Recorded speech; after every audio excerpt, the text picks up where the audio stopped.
హెజ్కీయేలు గ్రంథం 36వ అధ్యాయం 26వ వచనములో దేవుడు వాగ్దానం చేస్తున్నాడు, నేను మీకు ఒక క్రొత్త హృదయమును ఇచ్చేదను, మీలో ఒక క్రొత్త ఆత్మను సృష్టిస్తాను అని పలుకుతున్నాడు. ఇదిగో ఈ కాలములో నీవు నేను దేవునికి దగ్గరగా ఉండటం ద్వారా మనలో ఉన్నటి చెడుని 10 ఆజ్ఞల యొక్క అద్దపు నీడలో మనం చూసుకోవాలి. నాలో ఏమున్నాయి చెడు? దేవుని యొక్క నామాన్ని అపరిశుద్ధం చేస్తున్నానా?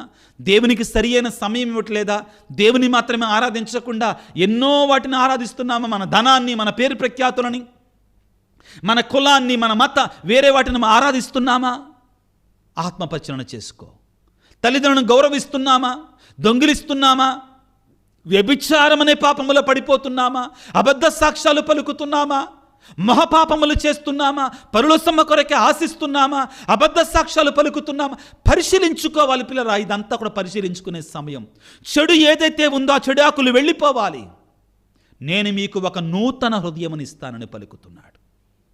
ఈ యొక్క శ్రమల కాలములో, పాటుల కాలముల ప్రియులరా, దేవుడు అంటున్నాడు, ఇదిగో హెజ్కీయేలు గ్రంథం 36వ అధ్యాయం 26వ వచనములో, నేను మీకు ఒక నూతన హృదయమును ఇచ్చేదను, నూతన ఆత్మను మీలో సృష్టించదను అని పలుకుతున్నాడు.